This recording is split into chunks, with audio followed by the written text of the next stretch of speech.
y lo que Él ha estado hablando a nuestra vida durante estos 2 días. Realmente ha sido algo hermoso, algo muy edificante, muy refrescante también, muy esperanzador. Bien, pues a mí se me ha asignado el tema del cierre, que es Cristo, nuestra suficiencia. Cristo, nuestra suficiencia. Y se nos ha presentado de una excelente manera no solo la grandeza de la persona de Cristo, su divinidad, su humanidad, sino también su gran amor al morir para el perdón de los pecadores, como tú y como yo. También se ha hecho énfasis en su posición exaltada desde donde intercede por los redimidos. Y es por Él que podemos perseverar en la salvación. Es un amor, como dice el apóstol Pablo, que excede a todo conocimiento. Y que solo por obra del Espíritu de Dios podemos llegar realmente a comprender. Es por eso por lo que él oraba diciendo, y realmente quiero apropiarme de esta oración para que lo que hemos escuchado hoy y ayer no quede en algo solamente interesante, algo bonito. Acompáñenme a Efesios capítulo 3, versículo 14 en adelante.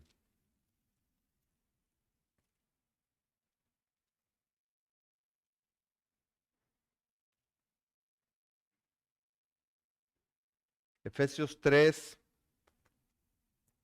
14.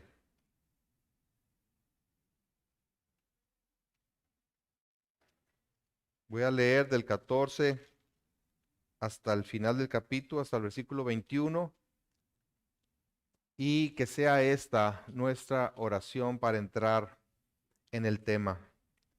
Dice así el apóstol Pablo, aquí en su carta a los Efesios: por esta causa doblo mis rodillas ante el Padre de nuestro Señor Jesucristo, de quien toma nombre toda familia en los cielos y en la tierra, para que os dé, conforme a las riquezas de su gloria, el ser fortalecidos con poder en el hombre interior por su espíritu, para que habite Cristo por la fe en vuestros corazones, a fin de que, arraigados y cimentados en amor, seáis plenamente capaces de comprender con todos los santos cuál sea la anchura, la longitud, la profundidad y la altura, y de conocer el amor de Cristo que excede a todo conocimiento, para que seáis llenos de toda la plenitud de Dios.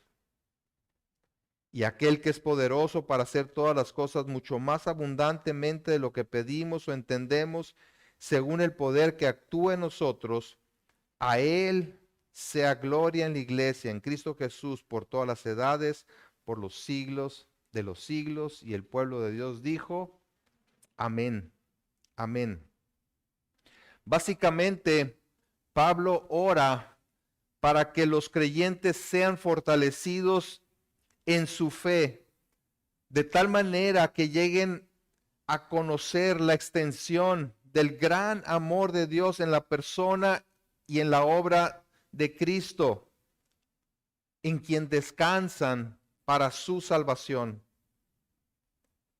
Y creo que es importante, antes de irnos, que consideremos cada uno de nosotros qué hacemos con estas verdades.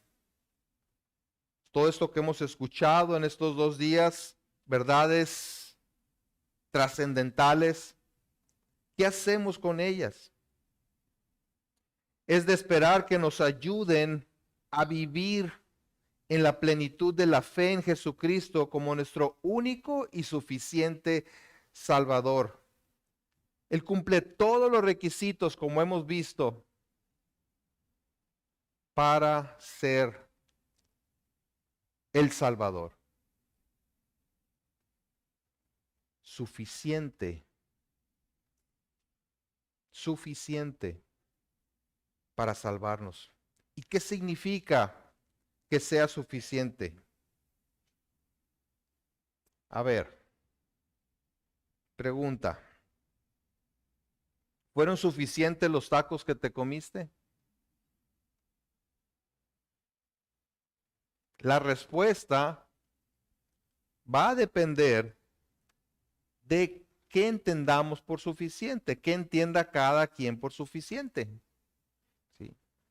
Alguien se pudo haber comido 12 tacos y no fueron suficientes. Alguien 3 y fueron suficientes para esa persona. ¿Sí?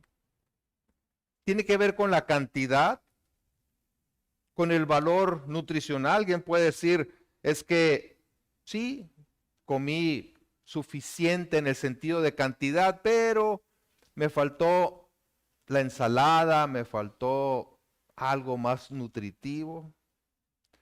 Tiene que ver con la calidad. Bueno, fueron suficientes, pero no estaban tan buenos, ¿verdad? Cosa que no es cierto. Pero tiene que ver con el gusto también, ¿sí? El comparativo que cada quien pueda tener. Pero en el sentido estricto, que sea suficiente significa que no necesitas nada más. Que no necesitas nada más. Así que al decir que Cristo es suficiente para la salvación, entendemos que no se necesita nada más ni a nadie más para ser salvo, tal como dice en Hechos capítulo 4, versículo 12. Y en ningún otro hay salvación. Fíjense bien. Y en ningún otro hay salvación, porque no hay otro nombre bajo el cielo dado a los hombres en que podamos ser salvos. Tal como hemos visto, Cristo, insisto, cumple todos los requisitos para ser el Salvador de los pecadores. El asunto es si nosotros realmente lo creemos y vivimos a la luz de esa verdad. Porque podemos afirmarlo intelectualmente, pero a la hora del día a día, de actuar de maneras que no damos evidencia de realmente creerlo. En su carta a los Colosenses, el apóstol Pablo reconoce precisamente a los hermanos en ese lugar por su fe en Cristo Jesús y por el amor que se manifestaban unos a los otros. Si vamos a Colosenses capítulo 1,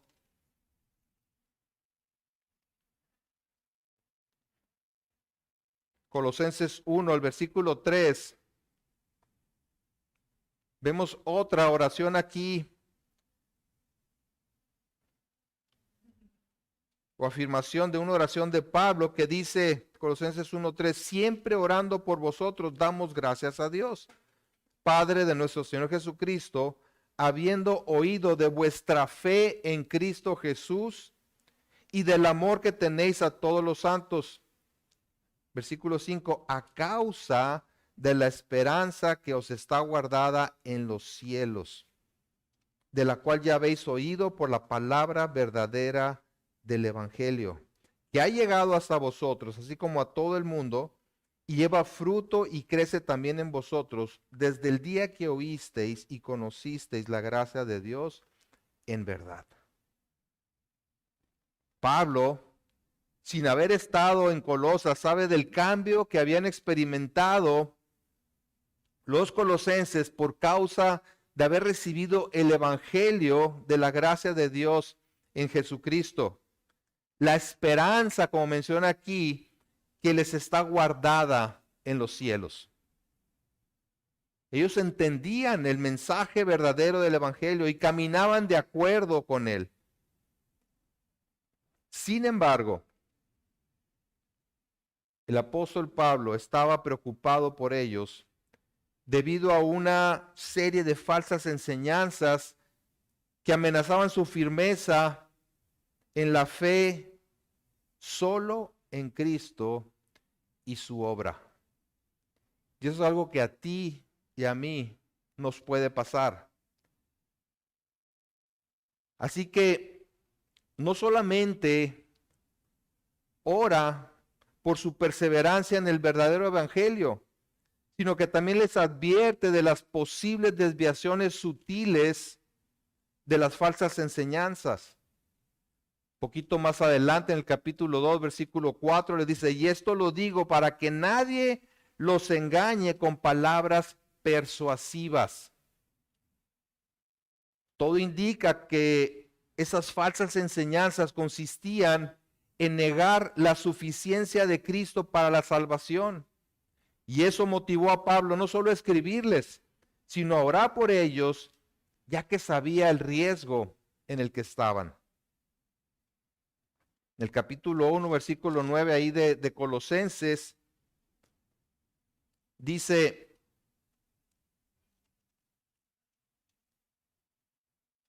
1:9, por lo cual también nosotros desde el día que lo oímos, el Evangelio, no cesamos de orar por vosotros y de pedir que seáis llenos del conocimiento de su voluntad en toda sabiduría e inteligencia espiritual, para que andéis como es digno del Señor, agradándole en todo, llevando fruto en toda buena obra y creciendo en el conocimiento de Dios, fortalecidos con todo poder conforme a la potencia de su gloria, para toda paciencia y longanimidad.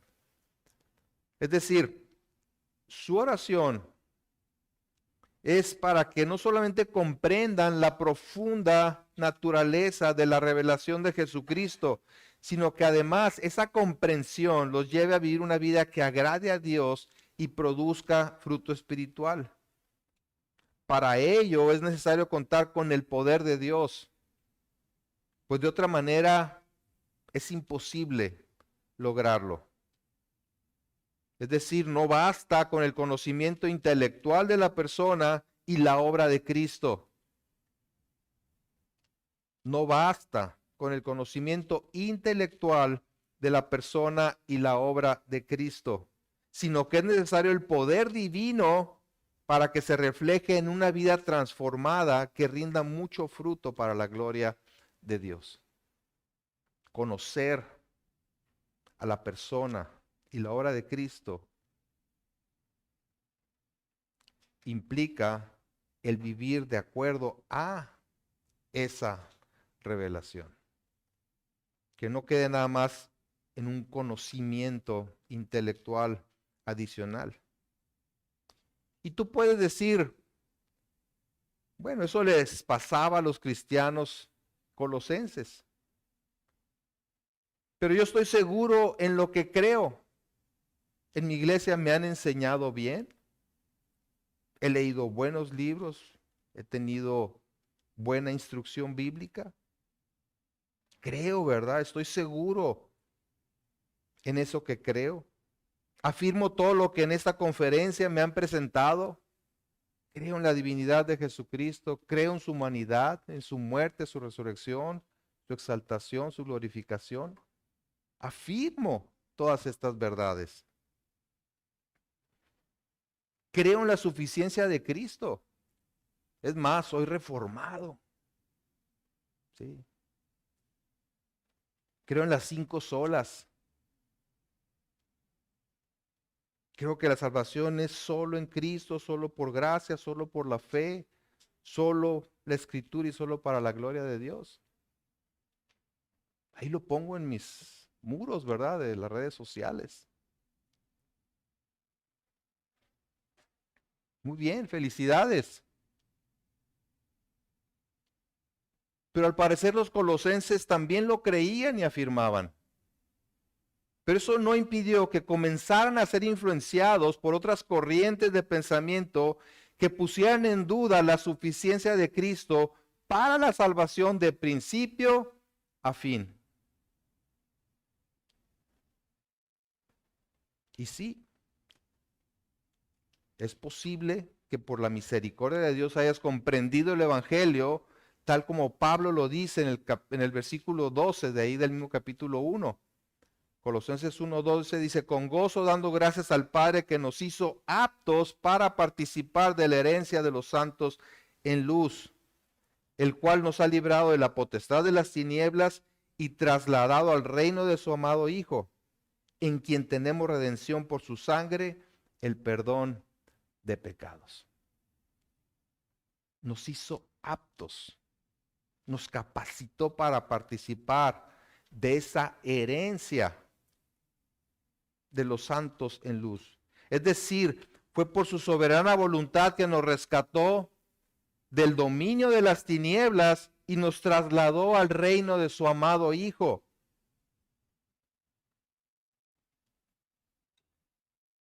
¿Cómo lo hizo? Se nos ha explicado ampliamente, lo sabes, por el derramamiento de su sangre para el perdón de nuestros pecados. De manera que el mérito, todo el mérito es de Cristo y solo de Cristo, quien ha tomado el lugar de los pecadores para pagar su deuda. El justo pagando por los injustos. Es este conocimiento al que se refiere Pablo como necesario para vivir correctamente y con gozo la vida cristiana. Y además refuerza su argumento con la realidad de quién es Cristo. Y no entraré en detalle porque se ha explicado esto de manera amplia y clara durante toda la conferencia. Pero dice el versículo 15, Él es la imagen del Dios invisible, el primogénito de toda creación. Ya se nos explicó este pasaje. Porque en Él fueron creadas todas las cosas, las que hay en los cielos y las que hay en la tierra, visibles e invisibles, sean tronos, sean dominios, sean principados, sean potestadas. Todo fue creado por medio de Él y para Él. Fíjense el 17. Y Él es antes de todas las cosas, y todas las cosas en Él subsisten. Y Él es la cabeza del cuerpo que es la iglesia. Él que es el principio, el primogénito de entre los muertos, para que en todo tenga la preeminencia, por cuanto agradó al Padre que en Él habitase toda plenitud. Y por medio de Él, dice el versículo 20, reconciliar consigo todas las cosas, así las que están en la tierra como las que están en los cielos, haciendo la paz mediante la sangre de su cruz. El punto es que Cristo es Dios y que ha venido a este mundo para reconciliar a los pecadores, haciendo la paz mediante la sangre de su cruz. Y es en esa condición, es en esa obra que Él nos presenta, como dice el versículo 22, santos y sin mancha e irreprensibles delante de Él. Antes, dice, no solamente eran extraños para Dios, sino también enemigos de Dios, y esto evidenciado por las malas obras, por transgredir la voluntad de Dios. Pero ahora los ha reconciliado por su sacrificio. Y el resultado de esto, ¿cuál es? Dice, a fin de presentarlos santos, sin mancha e irreprensibles delante de Él. O sea, piensa en esto. Cuando pones tu fe en Jesucristo, Él te presenta santo, sin mancha y sin reproche alguno delante de Dios. Si Cristo, mediante su muerte, te ha reconciliado con Dios y te presenta como alguien que no tiene tacha alguna, entonces, ¿qué tienes que hacer tú para tener la seguridad de tu salvación? ¿Hay algo que te falte? ¿Hay algo que te falte en tu salvación? algo que hacer para poder presentarte más limpio o un poco más limpio delante de Dios. Como una vez le compartía a un amigo, estaba predicando el evangelio y me decía, y nomás que sabes qué, dame chance, dice. Tengo que ir a arreglar algunos asuntos en mi vida y luego hacer lo que me estás pidiendo. ¿Qué es lo que estaba tratando de hacer? Ganarse la aprobación de Dios cambiando su vida. ¿Sí? Desafortunadamente han pasado 20 años, yo creo, y él sigue sin regresar a decirme, hey, ya arreglé todos mis problemas, ahora sí, dime dónde firmo. Claro que no, el orden es incorrecto.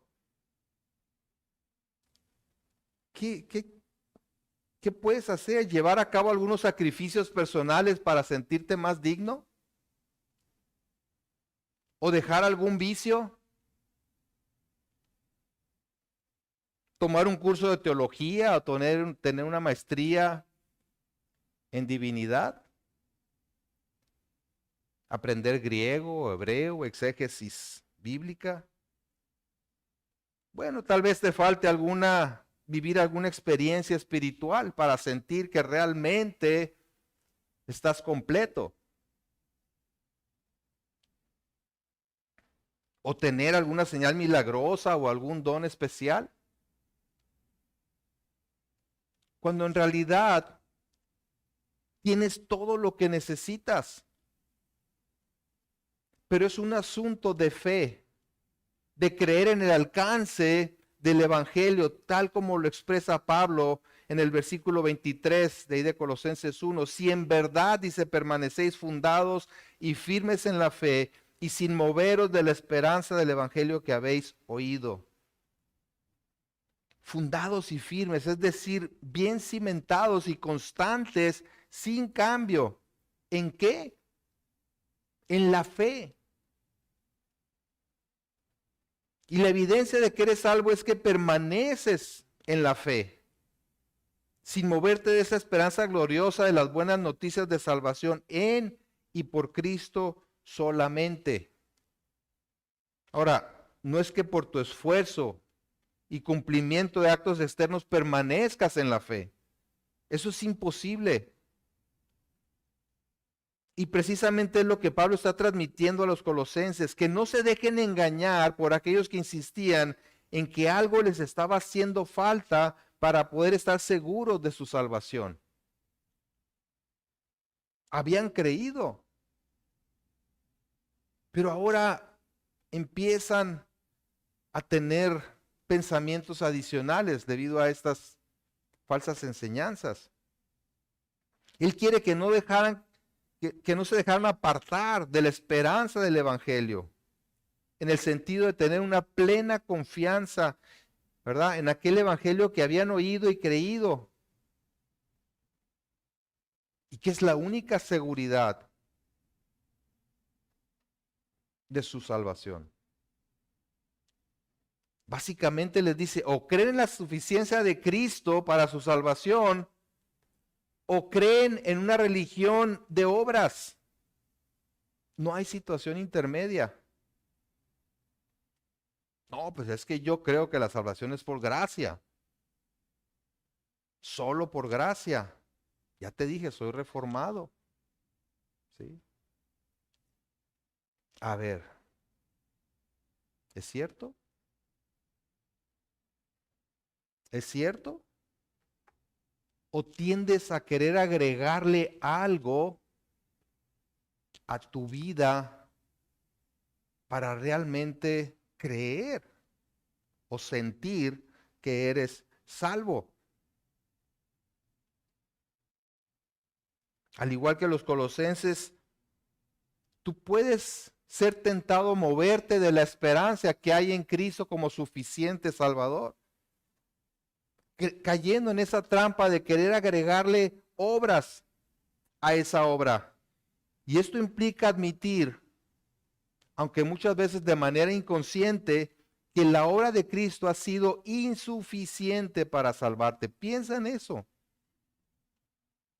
Puedes inconscientemente estar dando lugar en tu mente a esa idea de que la obra de Cristo es insuficiente para salvarte. Así que cuando hablamos de la suficiencia de Cristo para salvar, entendemos que no hay nada más que necesitamos aparte de lo que Él ya hizo y está llevando a cabo. El error que amenazaba a los colosenses era precisamente que necesitaban algo más elevado, algo más espiritual, que se sintiera.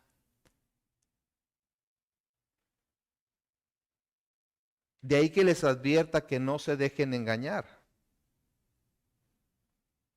Esto lo digo para que nadie los engañe con palabras persuasivas. No son cosas abiertamente engañosas, son sutilezas. Esas palabras persuasivas son precisamente sutilezas que llegan a nuestra vida y de repente nos sacan de balance y nos hacen sentir que no tenemos todavía la suficiente dignidad para estar en la presencia de Dios. ¿Cuáles son algunas de dichas palabras persuasivas? Pablo menciona algunas de ellas. Vean el capítulo 2, versículo 8 de Colosenses.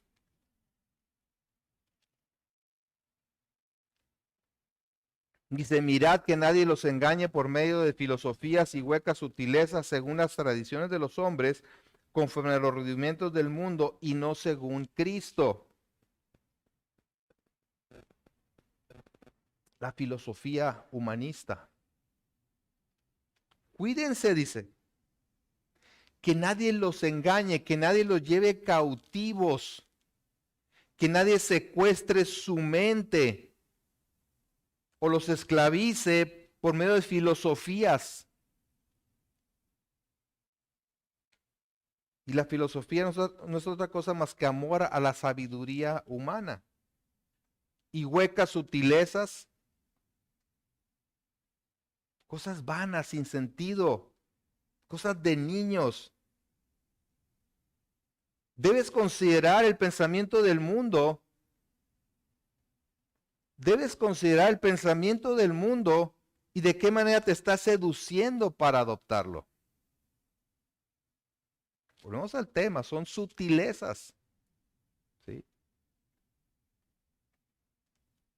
¿Tú crees que no te afecta estar escuchando continuamente el pensamiento del mundo a través de la música? Los documentales, películas, TikToks y todo lo que se publica en las redes sociales. Pero sin darte cuenta, empiezas a pensar igual e inclusive a defender sus puntos de vista. Piensa si no es así. ¿A quiénes sigues en redes sociales? ¿Y qué es lo que dicen? ¿Y qué es lo que promueven? ¿Cuál es la filosofía que están transmitiendo? Y su manera de vivir.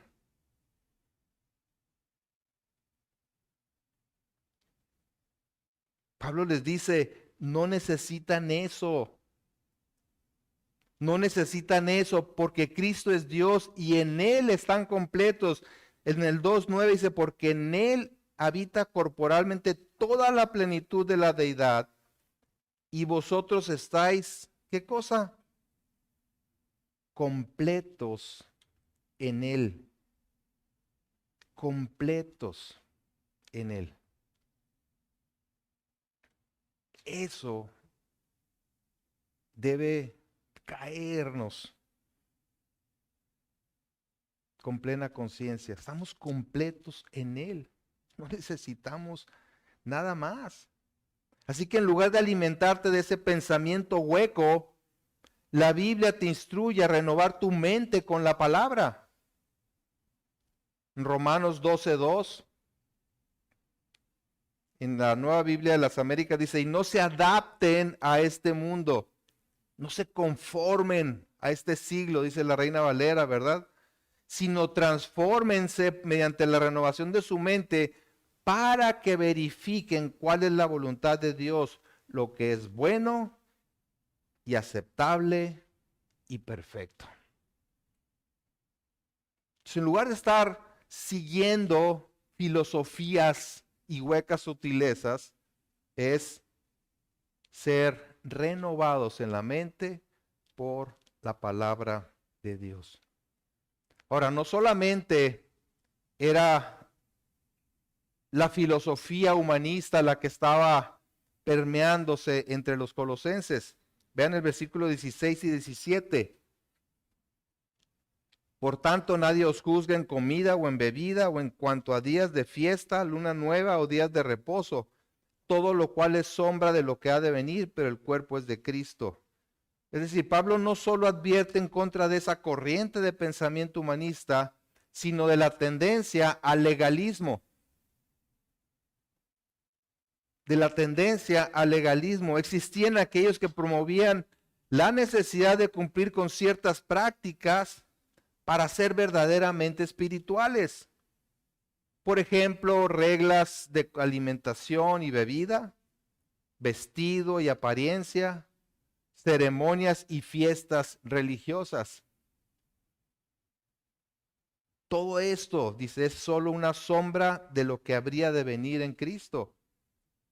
En Cristo estamos completos y no necesitamos nada de eso para que Dios esté complacido. Olvídate de los que promueven tales prácticas.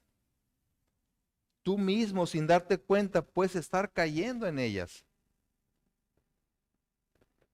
Si piensas o sientes que no eres salvo, es posible que tiendas a querer hacer ciertas cosas para tratar de asegurarte. Si lo logras, entonces te sentirás bien contigo mismo y sentirás que Dios está contento contigo y te aceptará mejor. Mira, Dios, lo que he hecho.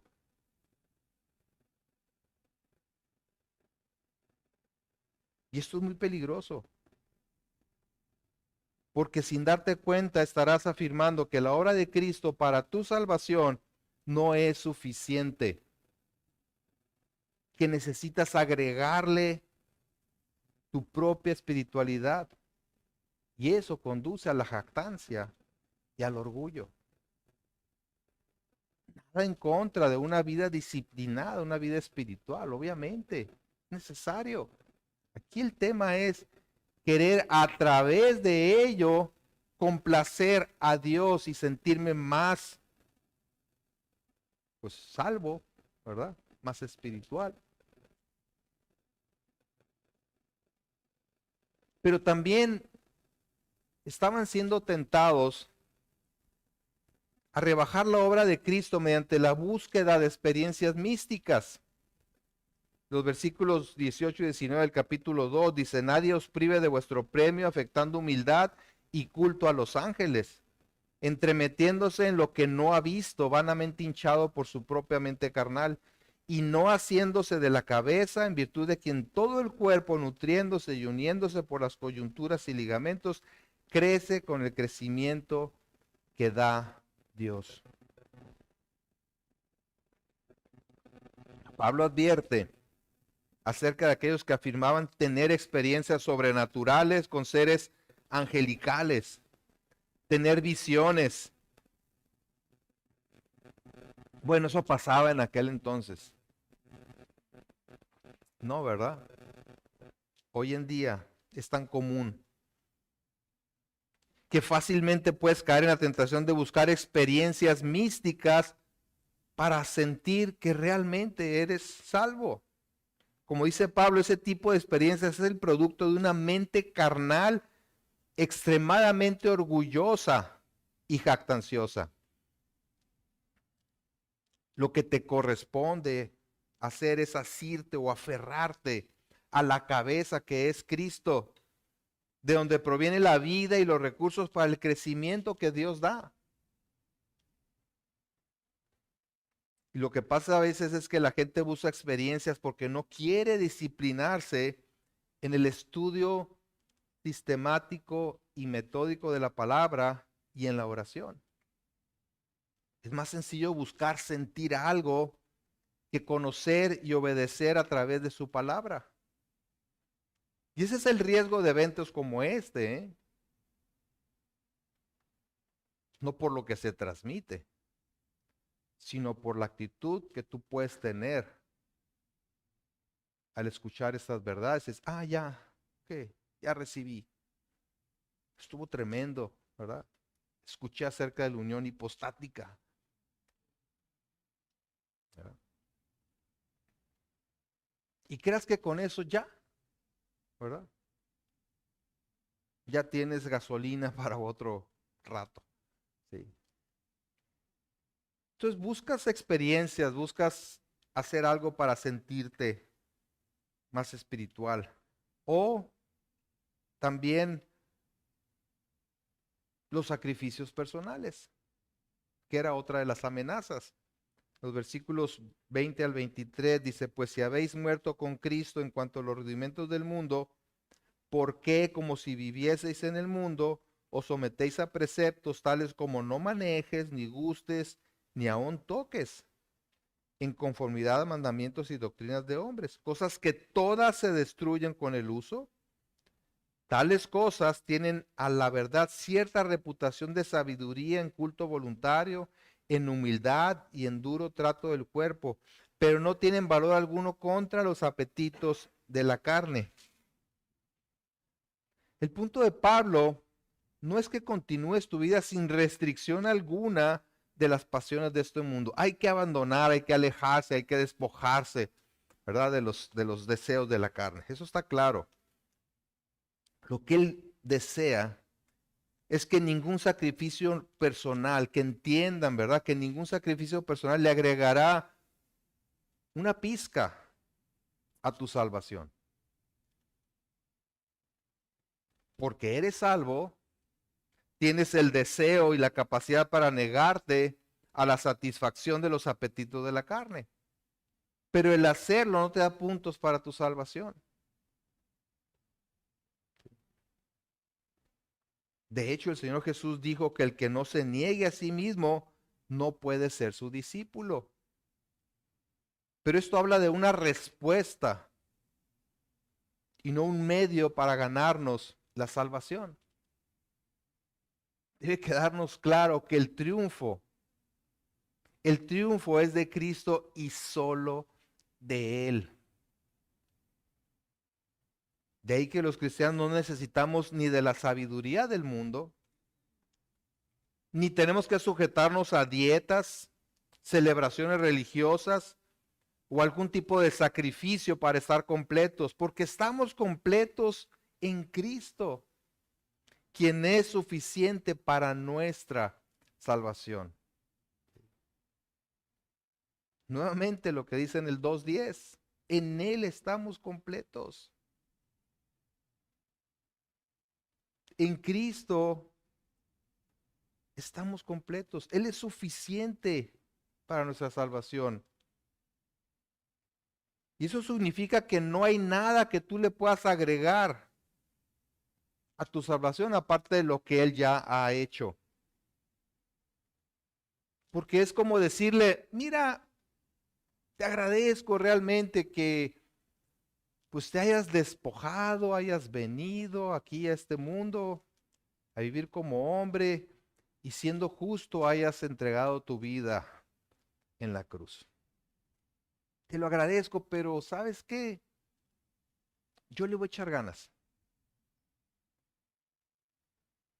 Yo le voy a echar ganas, yo voy a agradar a Dios por mis medios. Voy a tener los méritos suficientes para que Dios voltee y me diga, oh, tú eres mi hijo amado en quien me complazco. Cuando hay uno solo, en quien Él tiene complacencia, ¿verdad?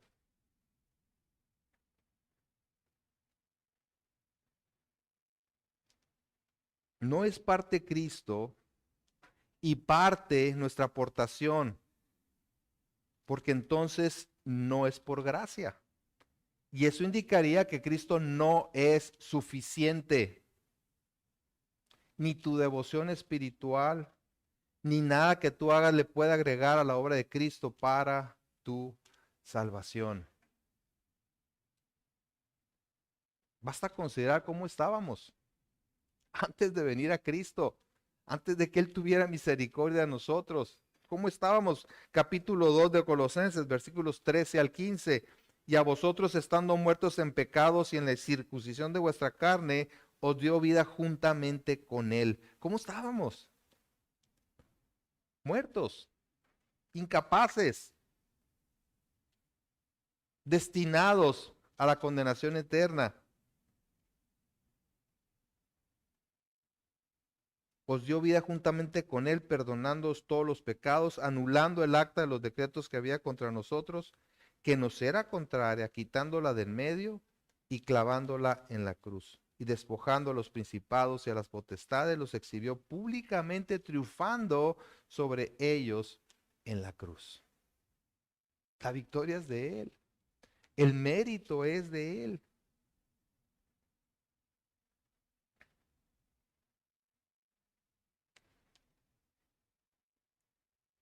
El teólogo William Hendrickson dice, Cristo sufrió, murió y fue sepultado en nuestro lugar y para nuestro beneficio. Él cargó con la culpa y el castigo de la ley por nosotros. Él tomó sobre sí la maldición que descansaba sobre nosotros. Así que cuando por la gracia soberana de Dios comprendiste el Evangelio y recibiste a Cristo como tu Salvador y Señor, recibiste también la seguridad de que tu ser anterior, tan detestable y cargado de culpa como era, fue sepultado con Él y que el estado que tenías en relación a la ley cambió del de objetos de condenación a recipientes de justificación. Por consiguiente, continúa diciendo, no solo fuiste sepultado con Él, sino que también fuiste resucitado con Él. ¿Sí? En Cristo estamos completos y nada nos falta. Sin embargo, cuando no estamos anclados en esta verdad del Evangelio, nuestra percepción de la persona y la obra de Cristo tiende a volverse, pues, no tan significativa. ¿Y cómo sucede esto? ¿De qué maneras lo puedes hacer? Bueno, básicamente dos, hay más, pero básicamente dos, pretendiendo ser alguien que no eres. Pretendiendo ser alguien que no eres y ganándote el aprecio de Dios por lo que tú haces. ¿Sí? Habla de presunción. Y sin darnos cuenta podemos caer en presunción, pretender algo que no somos. Esa tendencia a pensar más de nosotros que lo que en realidad somos. ¿Y qué es lo que pasa con eso? Que minimizamos el significado del alcance de la obra de Cristo en la cruz. Decimos, pues sí, Cristo me salvó porque era poquito pecador, ¿verdad? Entonces su gracia, pues es también así, pequeña. ¿Sí? Si nos consideramos suficientemente buenos para ganarnos el favor y el aprecio de Dios, entonces hacemos del sacrificio de Cristo algo conveniente, bueno, pero no indispensable. ¿Se dan cuenta? Sí. Y esto, por ejemplo, se manifiesta en la comparación. Cuando nos comparamos, mira, yo no soy tan malo como mis compañeros de la escuela. Sí. o poniendo excusas. En realidad yo no soy así. O haciendo alarde de mis buenas obras y acciones. O minimizando el pecado. Es mantener una falsa apariencia, queriendo dar una falsa impresión, ¿verdad? O sea, no, yo soy alguien respetable. O me defiendo, pero si con las garras, ¿verdad? Con cualquier cosita que me dicen, oye hermano, pues fíjate que he notado que pues estás dejando de leer la Biblia o estás dejando de congregarte. No, es que tú no sabes, ¿verdad? Lo que yo hago. Inmediatamente, como dice un autor, sale nuestro abogado interno, ¿no? Y nos defendemos. ¿Por qué? Porque queremos mantener una impresión de algo que no somos. ¿Sí? O exagerando mis capacidades y talentos. Hago parecer como que tengo talentos exclusivos. O culpando a otro rápidamente como Adán cuando fue confrontado por Dios, ¿no? La mujer que tú me diste, bueno, pues para empezar tú me la diste, ¿verdad? Y el clásico ejemplo de esta actitud es la presunción o de presunción, es la del fariseo. ¿Se acuerdan aquel fariseo del cual habla Jesucristo en Lucas 18? Que dice, mira, yo no soy como los otros hombres. ¿Sí? Ladrones, injustos, adúlteros, ni aun como este publicano. Yo ayuno 2 veces a la semana, doy diezmos de todo lo que gano. Esa es la actitud presuntuosa. Y a veces caemos en actitudes de ese tipo. Y debido a que no queremos admitir lo pecadores que somos, hacemos que el Evangelio de la gracia sea menos relevante. Pero no solamente presumimos algo que no somos, sino que muchas veces queremos compensar a través del desempeño. Y esto habla de esa tendencia a tener un bajo concepto de la santidad de Dios. ¿Por qué? Porque rebajamos el estándar de Dios de tal manera que lo alcancemos nosotros. Si yo bajo el estándar, lo que se requiere, ¿verdad? Para agradar a Dios, entonces me esfuerzo para tratar de lograrlo. Me esfuerzo un poquito. ¿Sí? Creo que lo puedo alcanzar. Me esfuerzo por lograr ser mejor. ¿Y cuál es el problema de eso? De esforzarnos para ser mejores. Ninguno, a menos que ese esfuerzo sea para agradar a Dios y obtener su favor. Estoy haciendo a Cristo a un lado. No necesito de la gracia. ¿Por qué? Porque yo lo puedo alcanzar. Pretendo alcanzarlo. Creo alcanzarlo. Y si tú crees que mediante tu desempeño es que te ganas la complacencia de Dios, que lo puedes impresionar, entonces siempre estarás buscando qué hacer para sentirte bien.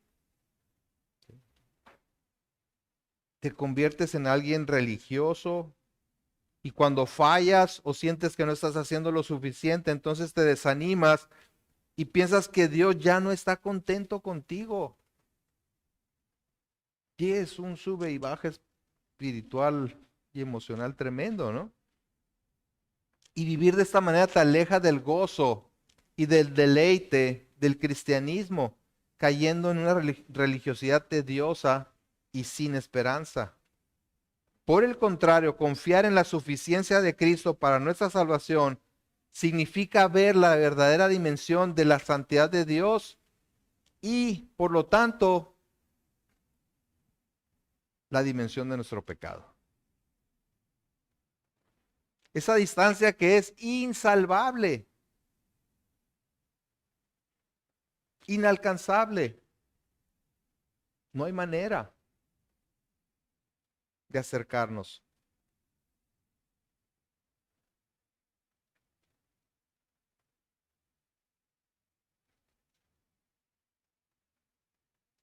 Como dijo Thomas Watson, hasta que el pecado no sepa amargo, Cristo no será dulce. Tenemos que ver la verdadera dimensión de nuestra pecaminosidad, pero al mismo tiempo la verdadera dimensión de la santidad de Dios. Y esa brecha es la que Cristo cubrió. Y si esa brecha yo la veo pequeña,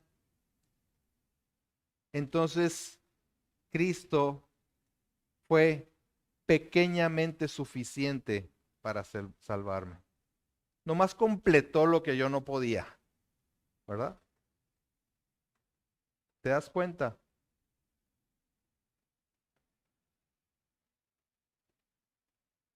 Y debido a que Jesús ha hecho por nosotros en la cruz, lo que Él ha hecho por nosotros en la cruz, no debemos tener temor de ver a Dios como realmente es o de admitir qué tan malos somos.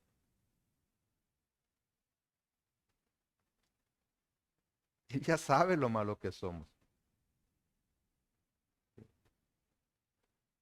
Nuestra esperanza no está en nuestra propia bondad, ni en un Dios que rebaja su estándar de santidad y pureza para favorecernos, sino en Jesucristo como nuestro Redentor, el que cubre esa diferencia inalcanzable para nosotros. Es en Él. Es en Cristo en quien Dios está complacido. En varias partes de la Escritura lo dice, pero en Marcos 1:11 dice, y vino una voz de los cielos que decía, tú eres mi Hijo amado, en ti tengo complacencia. ¿En quién?